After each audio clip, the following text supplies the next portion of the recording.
درس قرآن پاک انعقاد پذیر ہے، اللہ کا فضل شامل حال ہے۔ جناب قاری افضال صاحب سورۃ حشر کی آخری آیات تلاوت فرما کر گئے۔ جناب قاری محمد اشرف صاحب حضرت علامہ مفتی احمد یار خان نعیمی رحمہ اللہ تعالیٰ کا کلام پاک آپ کی سماعت کرتے ہوئے حضرات گزارش یہ ہے کہ ہمارے شہر میں جب سے ہم نے درس قرآن پاک کا آغاز اس کے بعد بہت جگہوں پر درس قرآن پاک ہونا شروع ہوئے۔ 2-3 دن پہلے ایک درس قرآن پاک یہاں گجرات میں ہوا، اس میں ایک صاحب جو مدرس تھے انہوں نے یہ الفاظ فرمائے کہ حوض کوثر کا ذکر مجھے کہیں نظر نہیں آتا، حالانکہ سورۃ کوثر قرآن پاک کی سب سے مختصر ترین سورت ہے اور اس میں یہی ذکر ہے۔ اللہ پاک ہمارے ذہنوں کو، ہمارے دلوں کو ان نیک لوگوں سے وابستہ رکھے اور ہماری جانوں ان پر قربان ہوں جنہوں نے ایسے لوگوں کو جو بے راہ رو ہو چکے ہیں اور قرآن پاک کا انکار کرتے ہیں، سورۃ کوثر کا انکار کھلم کھلا کیا گیا۔ تو میں حضرت صاحب سے گزارش کروں گا کہ چونکہ ہماری طبیعت تنقید کی نہیں ہے، اصلاح کی خاطر ہم گفتگو کرتے ہیں۔ حضرت صاحب کا خطاب عموماً اصلاح نہ ہوتا ہے، اور چونکہ آپ مجھے نام نہیں لینے دیتے اور نہ ہی القاب استعمال کرنے دیتے ہیں، صرف یہ کہتے ہیں کہ میرا نام لینے کے بجائے اسپیکر ادھر کر دو، یہ سادگی کی انتہا اور عجز و انکساری کی بھی انتہا ہے۔ حضرات اللہ تعالیٰ کے فضل و کرم سے آپ پھر اشارہ فرما رہے ہیں کہ بند کر دیں بات کو۔ میں یہی کہنا چاہتا ہوں کہ آپ جو درس قرآن پاک سنتے ہیں، انہوں نے یہ بھی کہا، کسی صاحب نے یہ کہا کہ اتنے درس ہو چکے ہیں، کیا تبدیلی آئی ہے اس سے؟ میرے ایک دوست یہاں بیٹھے ہوئے سامنے، وہ جب تشریف لاتے تھے تو کلین شیو ہوا کرتے تھے، آج ان کے چہرے پر بہت ہی خوبصورت داڑھی ہے، اور وہ ان کی وجہ سے ان کے باقی ساتھی دوستوں نے، بے شمار دوستوں نے داڑیاں رکھی۔ 3-4-5 وکلا یہاں پر نظر آ رہے ہیں، ان کے چہروں پر داڑیاں نظر آتی ہیں۔ وہ کیا کمال ہے، یہی کمال ہے جو حضرت صاحب فرماتی ہیں۔ تبدیلی کہتے ہیں جی نہیں آتی۔ 4-5 ایڈیوز یہاں بیٹھے ہوئے نظر آ رہے ہیں، چیف افسر صاحب یہاں بیٹھے ہوئے ہیں، ایڈیشنل ڈپٹی کمشنر یہاں بیٹھے ہوئے ہیں۔ میں نے ان سے کہا کہ گل صاحب آپ یہاں درس قرآن پاک سننے کے لیے آئے؟ کہتے میں آپ کی زیارت کرنے کے لیے آیا ہوں۔ میں نے کہا وہ ابھی آئے نہیں جن کی زیارت آپ کرنے آئے۔ مقصد یہ کہنے کا ہے کہ کچھ لوگ اپنے آپ کو ظاہر نہیں کرتے، تشریف لاتے ہیں، مستفید ہوتے ہیں اور چلے جاتے ہیں۔ اللہ پاک ہم سب کو مستفید ہونے کی توفیق عطا فرمائے۔ ٹھیک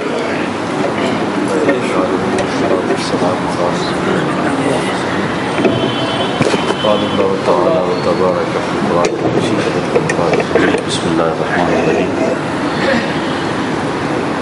فقلت استغفروا انه كان غفارا فقلت استغفروا ربكم انه كان غفارا يرسل السماء عليكم مدرارا ويمددكم باموال وبنين ويجعل لكم جنات ويجعل لكم انهارا ما لكم لا ترجون لله وقارا۔ صدق الله مولانا العظيم وصدق رسوله النبي الكريم الرؤوف الرحيم۔ اللهم نور قلوبنا بالقرآن وزين أخلاقنا بالقرآن وادخلنا الجنة بالقرآن ونجنا من النار بالقرآن۔ قال الله تعالى وتبارك في شان حبيبه مخبرا وآمرا إن الله وملائكته يصلون على النبي يا أيها الذين آمنوا صلوا عليه وسلموا تسليما۔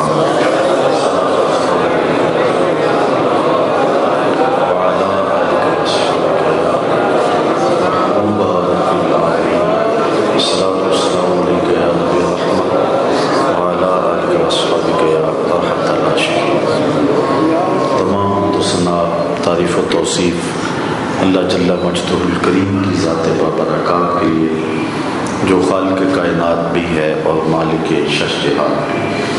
اللہ جل وعلا کی حمد و ثنا کے بعد حضور نبی اکرم شفیع امام رسول محتشم نبی مکرم اللہ کے پیارے امت کے سہارے رب کے محبوب دانائے غیور مالک رقاب الامم فخر قلب و جن والی کون و مکان سیاح لا مکان سید انس و جان سرور لالا رخاں نیر تاباں سر نشین مہوشاں ماہ خوباں شہنشاہ حسینہ تتمۂ دورہ سر خیل زہر جمالا جلوہ صبح ازل نور ذات لم یزل باعث تکوین عالم فخر آدم و بنی آدم نیر بطحا راستار ما اوہا شاہد ما طغا صاحب علم نشر معصوم آمنہ احمد مجتبیٰ حضرت محمد مصطفیٰ صلی اللہ علیہ وسلم کی حضور ناز میں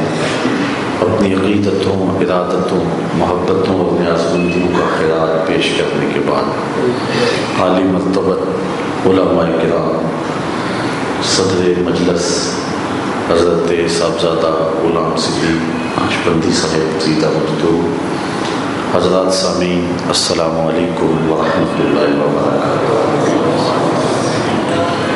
کفار کی جانب سب سے پہلے جو مبعوث کیے گئے وہ حضرت نوح علیہ السلام، اس سے قبل جتنے بھی انبیاء علیہ السلام آئے ہیں وہ ایمانداروں کی طرف مبعوث کیے گئے۔ حضرت آدم، حضرت شیس اور دیگر انبیاء علیہ السلام نے اہل ایمان کو دعوت دی اور ان کو زندگی اور اخلاقیات اور عبادات کے طریقے، رب کے قرب کی راہیں اور اس سے ملنے کے سلیقے بتائے۔ دھرتی پر روئے زمین پہ جب کفر پھیلا تو سب سے پہلے کفار کی جانب حضرت نوح علیہ السلام کو مبعوث کیا گیا۔ آپ کی امت ویسے تو 1350 سال ہے، لیکن عمر تبلیغ 950 سال ہے۔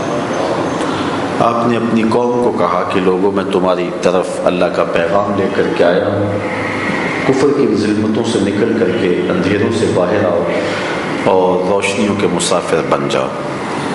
حضرت نوح علیہ السلام کی بات کو قوم نے مسترد کر دیا اور جس انداز سے رویے اختیار کیے وہ انتہائی دردناک تھے، لیکن اللہ کا نبی پوری قوت کے ساتھ دین کی دعوت کا ابلاغ کرتا رہا۔ ابھی بات ہو رہی تھی کہ کیا اس درس قرآن سے کسی میں تبدیلی آئی یا نہیں۔ اگر فائدہ ہوا تو یہ خیر ہی خیر ہے، اور اگر نہیں بھی تبدیلی پیدا ہوئی تو اس کے باوجود بھی جو مبلغ ہیں وہ اپنے عمل، اپنی جد و جہد اور اپنی تبلیغی کاوشوں کو کبھی بھی نہیں چھوڑتے۔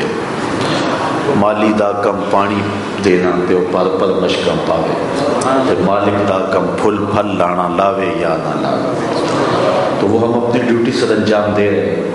ہم تو 1 گھنٹے کے لیے مہینے کے بعد ایک بات لوگوں سے کہتے ہیں، نہ ہمارے لہجے میں کوئی بانگ پن ہے، نہ خلوص کی اس منزل پہ ہیں، اور نہ ہی بات کرنے کا سلیقہ اور ڈھنگ جانتے، لیکن جو خلوص کی راہوں کے امام تھے، اور وہ 1 گھنٹے کی تقریر نہیں ہے، 950 سال کی تقریر۔ کتنا مشکل کام ہے۔ آپ تو سبحان اللہ کہہ رہے ہیں نا، آپ کی آنکھیں میری جانب لگی ہوئی، آپ آنکھ جھپکنا بھی بوجھ سمجھ رہے ہیں، لیکن کتنا مشکل ہوتا ہے کہ جب لوگ رخ پھیر لیں، جب لوگ بات سننے کے لیے آمادہ نہ ہوں تو پھر ان کو سنانا کتنا مشکل ہوتا ہے۔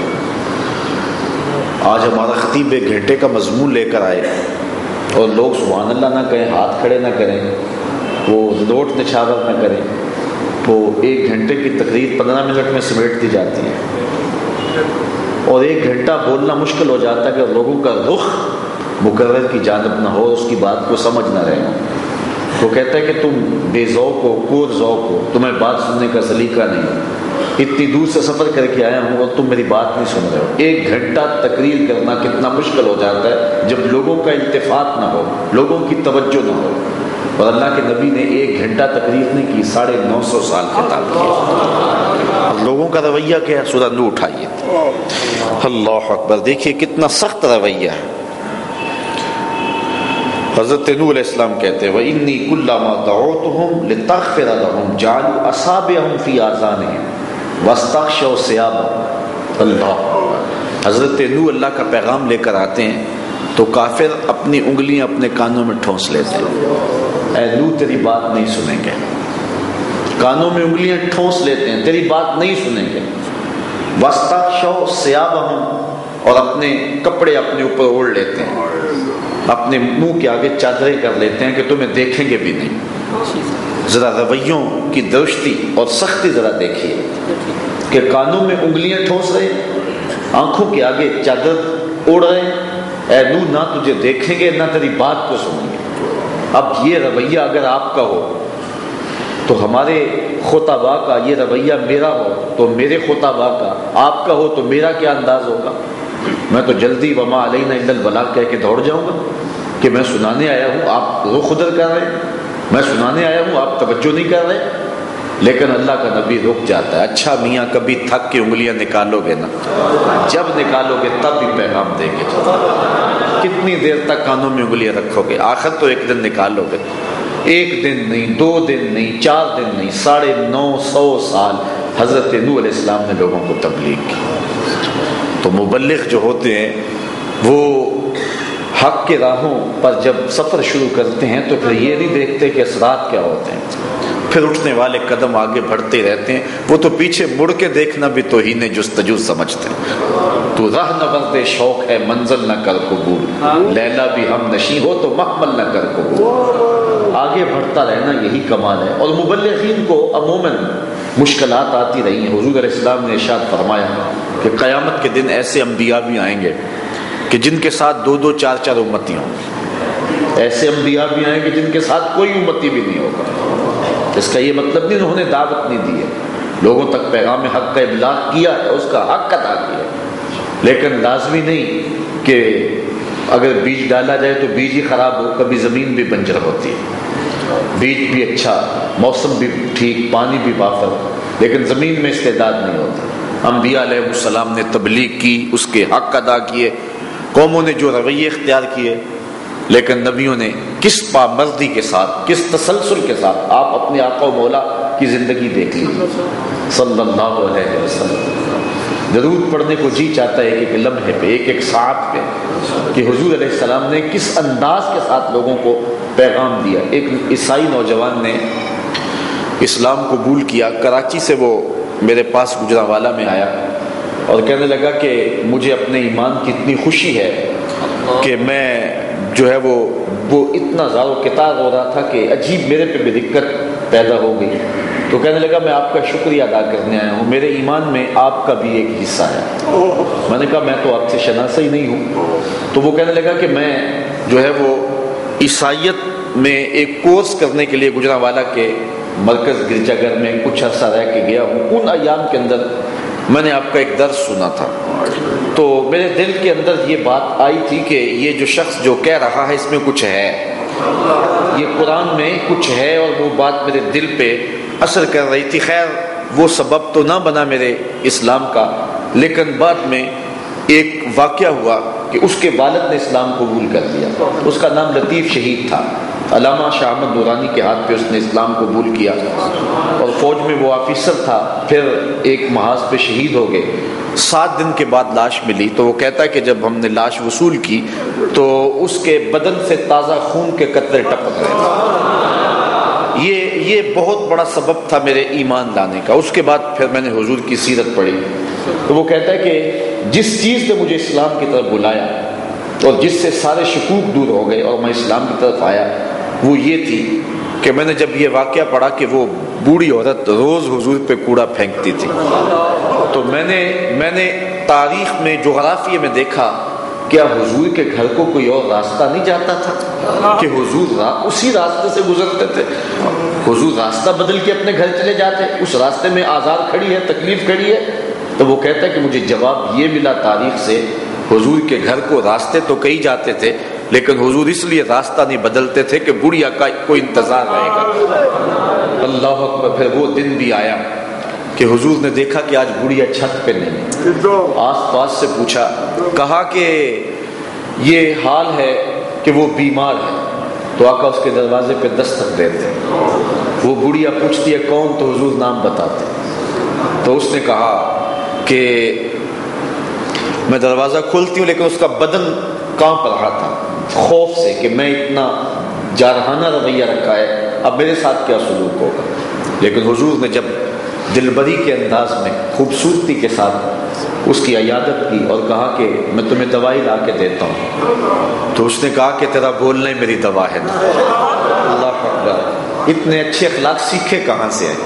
تو حضور نے کہا کہ یہ میرے رب نے مجھے دین دیا۔ تو اس نے کہا کہ پھر دیر نہ کیجیے، مجھے اس دین میں داخل کر لیجیے، تیری تک کے ادامہ میں مرید ہو گئے۔ اس بوڑھی عورت کا ذکر بھی زمانہ نہیں بھول سکتا، جو گھر کا سارا سامان باندھ کے تڑے پہ رکھ کے کسی کا انتظار کر رہی تھی۔ اس نے سنا تھا مکے میں ایک جادوگر رہتا ہے جس کی جادو بری نگاہوں کا لوگ شکار ہو جاتے ہیں۔ اس نے کہا ساری زندگی بتوں کے ساتھ وفا میں گزار دی، کہیں آخری عمر میں وہ جادوگر مجھے مل نہ جائے اور میں اس کی جادو بری نگاہوں کا شکار نہ ہو جاؤں، میں شہر مکہ چھوڑ دیتی ہوں اور اپنی بستی میں جا کے اپنے مے کے باقی زندگی گزارتی ہوں۔ بتوں کی وفا پہ تو مروں، لات منات حبل اور عزا کی وفا پہ تو جان دوں۔ وہ سامان باندھ کے تھڑے پہ رکھ کر کے بیٹھی، ادھر سے حضور ہی آ جاتا۔ کہا بیٹے یہ سامان مجھے میرے سر پہ رکھوا دو۔ حضور سامان کو جب ہاتھ ڈالا اٹھایا تو وزنی تھا، بڑھیا کو دیکھا تو کمزور تھی۔ کہا اماں اگر تم کہو تو جہاں تم چاہتی ہو وہاں خود ہی نہ پہنچا۔ اس نے کہا یہ تو کمال مہربانی ہو۔ ساتھ چلتے رہے، گفتگو کا سلسلہ بھی جاری رہا، منزل پہ پہنچے، حضور نے سامان سپرد کیا۔ اس نے کہا تم اتنے اچھے ہو، میرے ساتھ جو تم نے سلوک کیا، میرا دل آپ کے لیے دعا گناہ ہے، لیکن میں تمہیں دے کچھ نہیں سکتی، ایک نصیحت کرتی ہوں کہ مکے کے اس جادوگر سے بچ کے رہنا جو لوگوں کے دھرم لوٹتا ہے، لوگوں کے دین چھین لیتا ہے۔ تم خوبصورت نوجوان ہو، تمہاری پیشانی میں چمک ہے، تمہارے چہرے پر وہ جمال ہے کہ میں نے کسی چہرے پہ دیکھا نہیں کبھی۔ میں نے تیرے اخلاق سے اس قدر متاثر ہوئی ہوں کہ جان بھی باز دوں تیرے اخلاق کی کریمہ پر۔ کہیں تم نہ مل لینا اس جادوگر سے، اس سے بچ کے رہنا، وہ تمہاری تلاش میں ہوگا، ایسے نوجوان تو اسے چاہیے۔ حضور ہنس پڑے۔ تو اس نے کہا کہ ہنستے کیوں ہیں؟ تو کہا بڑھیا جس جادوگر سے ڈرتی ہوئی بھاگ رہی ہے وہ تیرے سامنے تو کھڑا ہے۔ کہا سچ سے آپ ہی محمد ہیں؟ کہا ہاں میں ہی محمد ہوں۔ اس نے کہا اگر آپ جادوگر ہیں تو پھر آپ کا جادو میرے پہ چل گیا۔ ایمان پڑھ کے، کلمہ پڑھ کے ایمان کی حصار میں آتی ہے، ایمان کی پناہ میں آتی ہے۔ تو یہ حضور کا اخلاق تھا۔ آج ہمارے اخلاق بگڑے ہوئے، ہم دھکے سے کسی میں دین داخل کرنا چاہتے ہیں، ایسے نہیں ہوتا۔ کسی سے پیار کرنا پڑتا ہے، عمر گزارنی پڑتی ہے، سال ہا سال جو ہے وہ اس سے تعلق کے محبت رکھنا پڑتا ہے۔ اسلام حضور علیہ السلام کے خلق کے نور سے پھیلا۔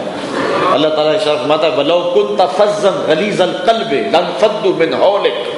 محبوب اگر تو ترش مزاج ہوتا، ماتھے پہ شکنے لانے والا ہوتا، اتنے لوگ تیرے گرد کبھی بھی جمع نہ ہوتے۔ خلق او دینے مولئی دنیا، کوئی ورلائی جان بچاوے، تے آزم ایڈا سونا ماہی سنو کدرے نظر نہ آئے۔ کیا کیا دکھ نہیں آئے، کیا کیا تکالیف نہیں آئی، طائف کے بازاروں میں کیا کچھ نہیں ہوا۔ حضور سے جب عرض کی گئی کہ حضور انہوں نے آپ کو پتھر مارے، لہو لہان کر دیا گیا آپ کو، آپ ان کے لیے بد دعا کر دیجئے۔ اب حضور کے ہاتھ اٹھتے تو کیا طائف والے پیس کے نہ رکھ دیے جاتے؟ لیکن حضور نے کیا کہا میں بد دعا کرنے کے لیے تو مبعوث ہی نہیں کیا گیا، میں تو رحمت بن کر آیا۔ عرض کی نہیں حضور ان کے لیے بد دعا کر دیجئے، تو حضور نے کیا فرمایا؟ سنو ذرا، مبلغین میں کتنی روشنی اس جملے میں۔ حضور نے فرمایا مجھے ان کی نسلوں سے ایمان کی توقع ہے۔ کبھی تبلیغ کا جو صلہ ہے وہ دوسری نسل کو بھی چھوڑنا پڑتا ہے۔ ہم تو کہتے ہیں 1 گھنٹے کی تقریر کیا، اس کا صلہ ابھی مجھے دے دو، ابھی میری جیب پہ ڈال دو، ابھی سب کچھ میں 1 گھنٹے میں سارے نتائج لینا چاہتا ہوں۔ لیکن کہا میں ان کی نسلوں سے ایمان کی توقع رکھتا ہوں۔ اور آج آپ دیکھیں کہ طائف میں اب آپ کو کافر نہیں ملیں گے، اسلام کا نور پھیلا ہوا ملے گا۔ یہ حضور کے کردار کی روشنی ہے۔ حضرت نوح علیہ السلام نے 950 سال تبلیغ کی، لیکن قوم ہے اتنی ہٹ درم ہے کہ حضرت نوح علیہ السلام کی بات کو نہیں سنا، نہیں مانا۔ چند لوگ تھے جن کو انگلیوں پہ گنا جا سکتا ہے، وہ آپ کی دعوت پہ لبیک کہتے ہیں، باقی پوری قوم نے آپ کی دعوت کو مسترد کر دیا۔ ابو حیان الاندلسی نے البحر المحیط میں لکھا کہ جب یہ سلسلہ طویل ہو گیا اور انہوں نے حضرت نوح کی بات کو نہ سنا تو کیا ہوا؟ پھر اللہ تعالیٰ جل شانہ نے ان کے اوپر ایک چھوٹا عذاب بھیجا، تنبیہات آئیں اللہ کی طرف سے، اور وہ کیا تھی کہ 40 سال کے لیے ان کی عورتیں بانجھ ہو گئی، ان کے ہاں بیٹے پیدا نہیں ہوتے تھے، ان کے باغوں میں پھل آنا ختم ہو گئے، موسم کے مطابق بارشوں کے برسنے کا سلسلہ ختم ہو گیا، اور چوتھی بات کہ ان کو معاشی بحران میں مبتلا کر دیا گیا، اس طرح کے مصائب ان کے اوپر آئے، تو پھر وہ حضرت نوح علیہ السلام کے پاس آئے اور کہا کہ اے نوح ہمارا یہ حال ہو رہا ہے۔ تو اس کے جواب میں حضرت نوح علیہ السلام نے جو ان کو کہا، آج کی میری گفتگو کا وہی مضمون ہے۔ حضرت نوح علیہ السلام نے کیا کہا؟ آؤ سورہ نوح اٹھائیے۔ حضرت نوح علیہ السلام نے فرمایا فَقُلْتُ اسْتَغْفِرُوا رَبَّكُمْ إِنَّهُ كَانَ غَفَّارًا۔ ان آنے والوں کو اللہ کے پیغمبر حضرت نوح علیہ السلام نے کہا کہ اب بھی اس کے حضور معافی مانگتے ہوئے حاضر ہو جاؤ، اب بھی استغفار پڑھو، إِنَّهُ كَانَ غَفَّارًا، وہ تمہارے سارے گناہوں کو معاف کرتے ہیں، وہ بخشنے والا۔ یہ نہیں دیکھے گا کہ تم نے گناہ کتنے کیے۔ انہوں نے چھوٹا جرم نہیں کیا تھا، قوم نوح نے اللہ کے نبی کی دعوت کو ٹھکرایا تھا، اور وہ 1 دن 2 دن 4 دن کی کہانی نہیں، 950 سال کا طویل عرصہ تھا۔ یہ چھوٹا کام نہیں، اللہ کا قہر و غضب ان پہ برسنا چاہ رہا تھا، لیکن کہا اب بھی آ جاؤ، وہ معاف کر دے گا۔ بات بڑی ہے، اللہ اکبر۔ علماء نے لکھا، اعلیٰ حضرت نے فتاوی رضویہ میں، کہ حضور نے ساری زندگی اذان نہیں دی، حضرت بلال حبشی دیتے رہے اور اصحاب دیتے رہے، حضور نے ساری زندگی اذان نہیں دی، صرف 1 مرتبہ دی ہے، اور وہ بھی سفر میں قافلے کے ساتھ تھے، تو راستے کے اندر پڑاؤ کیا تو وہاں حضور نے اذان دی ہے۔ باقی شہر میں، بستی میں یا کسی اور مقام پہ حضور نے ساری زندگی اذان نہیں دی۔ کیوں؟ اس کی وجوہات کیا ہیں؟ تو اعلیٰ حضرت نے اس کی جو وجہ بیان کی ہے وہ یہ کہ بستی میں بیمار بھی ہوتے ہیں، بوڑھے بھی ہوتے ہیں، اور عورتیں بھی ہوتی ہیں، اور حضور اذان دیں اور کہیں حی علی الصلاۃ، آؤ نماز کی طرف، اور پھر کوئی آئے نا تو اس کے پلے کچھ رہتا نہیں کہ اللہ کا نبی بلائے اور وہ آئے نا، اس لیے حضور نے اذان نہیں دی۔ اگر حضور کہہ دیتے، چونکہ وہاں سفر میں دیا، وہاں سارے آ گئے، سارے لوگ موجود تھے، سب جماعت میں شامل ہو گئے، لیکن حضور نے شہر میں اذان نہیں دی، اس لیے کہ حضور بلائیں اور کوئی آئے نہ، چاہے بیماری کیوں نہ ہو، تو پھر اس کے پلے نہیں کچھ بچتا۔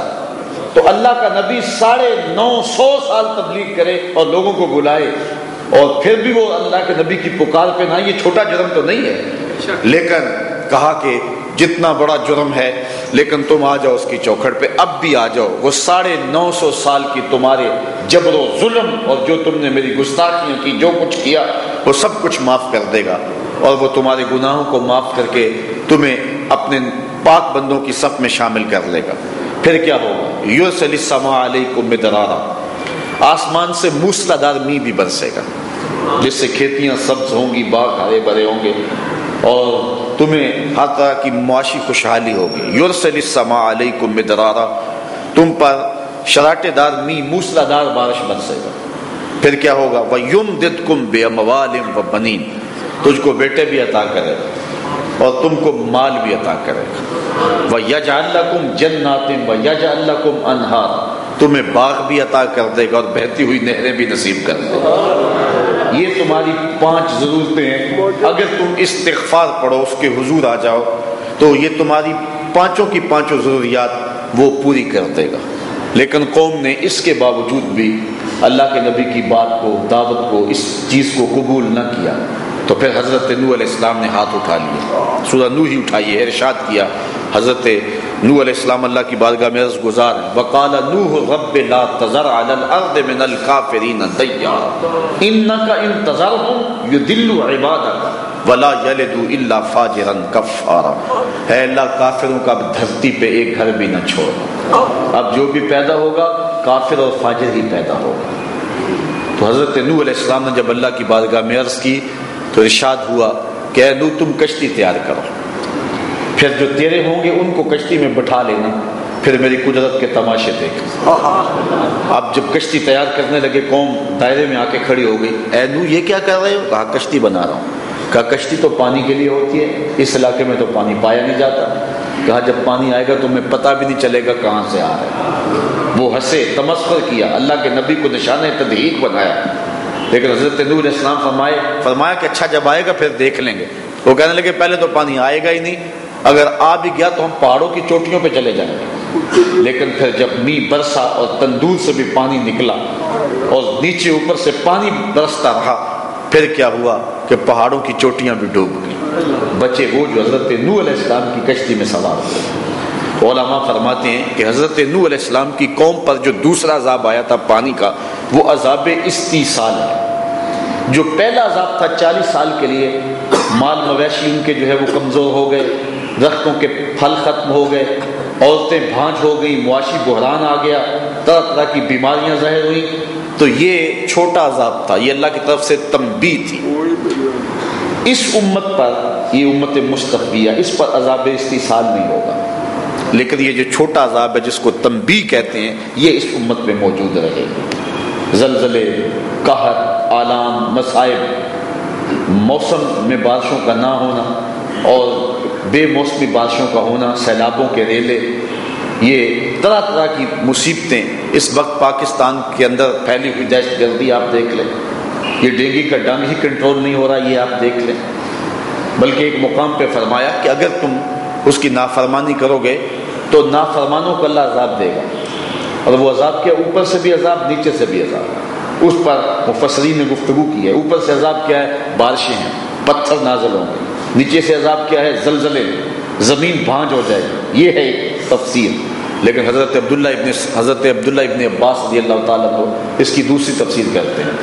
آپ فرماتے ہیں اوپر سے عذاب یہ ہے کہ تمہارے اوپر ظالم حکمران مسلط کر دیے جائیں گے، اور نیچے سے عذاب یہ ہے تمہاری اولادیں نافرمان ہو جائیں گی۔ یہ نیچے سے عذاب ہوگا اور وہ اوپر سے عذاب ہوگا۔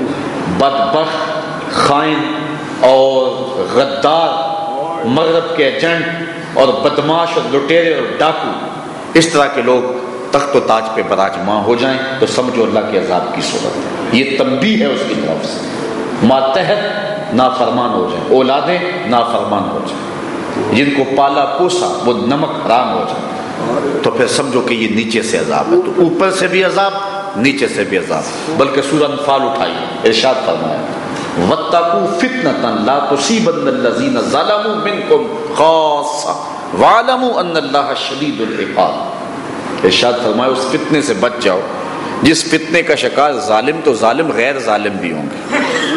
جنہوں نے ظلم کیا وہ تو فتنے کی آگ میں جلسائے ہی جائیں گے، لیکن جو ظالم نہیں بھی ہیں، جب فتنے کی آگ جلے گی تو وہ بھی جلسا کے رکھ دیے جائیں گے، وہ بھی اس فتنے کا شکار ہوں گے۔ آج ایک خودکش بم بار دھماکہ کرتا ہے تو دودھ پیتے بچوں کے جسم کی بوٹیوں بھی دیواروں سے چپک جاتی ہیں۔ ان بچوں نے تو قصور کوئی نہیں کیا، لیکن فرمایا کہ جب فتنوں کی آگ روشن ہوگی تو صرف ظالم ہی نہیں، غیر ظالم بھی اس کا شکار ہوگا، وہ بھی اس آگ کے اندر جلسا کے رکھ دیے جائیں گے۔ اور حضرات مفسرین نے فرمایا 3 سبب ہیں ان فتنوں کے ظہور کے، وہ فتنہ جس سے ڈرنے کا کہا گیا۔ 3 چیزیں اگر کسی قوم میں پائی جائیں تو وہ فتنہ ظاہر ہو جائے گا۔ وہ 3 چیزیں کون سی؟ ایک امر بالمعروف اور نہی عن المنکر کا ترک کر دینا۔ یہ اگر کوئی قوم چھوڑ دے امر بالمعروف اور نہی عن المنکر کو، تو پھر کسی قوم کو ایسے فتنے میں مبتلا کر دیا جاتا ہے جس کا شکار ظالم تو ظالم رہے، غیر ظالم بھی ہوں گے۔ کیا آج مجموعی طور پہ ہم اس وظیفے سے اور اس ذمہ داری سے اپنے آپ کو بری نہیں کر لیا ہوا؟ باپ کو پتہ ہی نہیں کہ میری اولاد کہاں رات گزار رہی ہے، یہ موبائل پہ کس سے گفتگو ہو رہی ہے، یہ اس کے لہجے کے اندر شوخی اور تندی اور بے حیائی کا انداز کیوں ہے، اس کی آنکھوں میں بے شرمی کہاں سے آ گئی، اس کے ہاتھ میں یہ ناول کہاں سے آ گیا؟ وہ دیکھتا ہی نہیں ہے اس کی بیٹی کس سے تعلق استوار کیے ہوئے ہے، اس کے گھر کے اندر کون آ رہا ہے، اس کی اولاد کی سمجھ جا رہی ہے۔ آج اولاد کو کہنے کی ہمت ہی اور ماں باپ کے اندر ختم ہوگی۔ وہ امر بالمعروف اور نہی عن المنکر کا وظیفہ جو ہے وہ ختم ہو کے رہ گیا۔ علماء، میں سب علماء کی بات نہیں کرتا، لیکن علماء کی ایک کثرت جو ہے وہ بدی سے کمپرومائز کر چکی ہے۔ وہ کہتی ہے کہ بس ہمارے بس کا روک دی، یا تو ہاتھ کھڑے کر چکے ہیں یا پھر اس پہ راضی ہو چکے ہیں۔ آپ کیا دیکھتے نہیں ہیں کہ مختلف چینلوں کے اوپر بے پردہ اور فحش لباس پہن